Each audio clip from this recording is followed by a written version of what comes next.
Hey YouTube, this is Southern Purple One. I appreciate everyone that bought the blanket. And also a bunch of people said they didn't need a blanket, but they went ahead and went through my link and bought other Christmas gifts. And I get a small percentage of everything you buy. It doesn't cost you a penny more, and it definitely helps the channel here. So I appreciate that, but let's get right into this. Just one news story that has got me boiling today.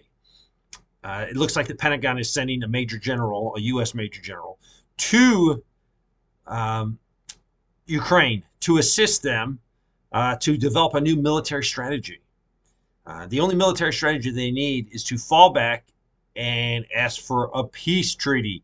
And they're going to give up land. They already know they're going to give up land.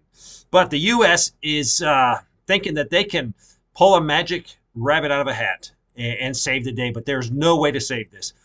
The Russians are moving on all fronts, advancing with massive losses of Ukrainians. I've been on the fronts, and I know what it is to be attacked. I know what it is to attack another person. It is not the best feeling in the world. Even when you're winning, it's not a good feeling because you know someone is perishing, someone is dying.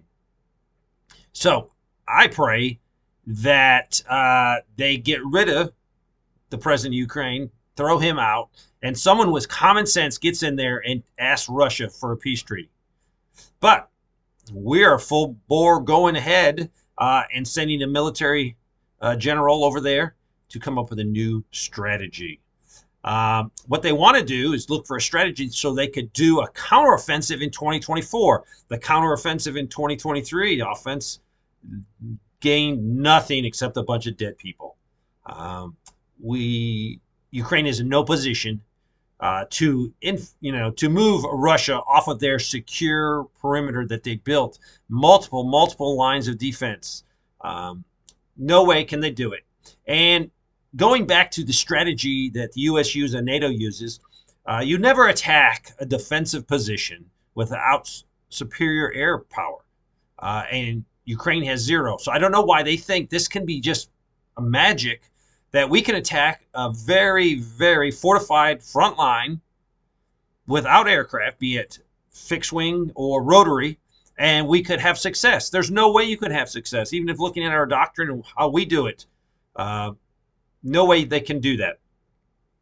So they're going to try to get the U.S. Congress to authorize more money. And I guess they're trying to hold out for that. But throwing money at the problem is not the solution. Ukraine has run out of available men.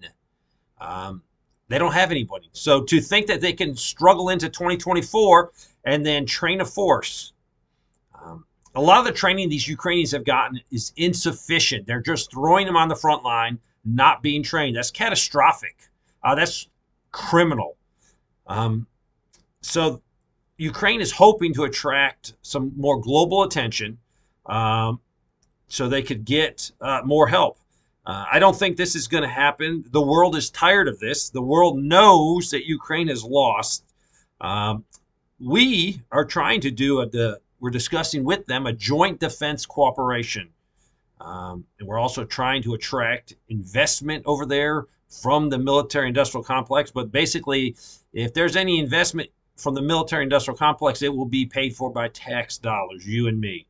The U.S. wants to strengthen the air defense systems of Ukraine and then fall back to a position where they could fortify a defensive line. Now, I've told you months and months and months and months ago that Ukraine better have fallen back to the most defendable line. They're going to give up massive amounts of territory, but they need a line that has natural defenses in it.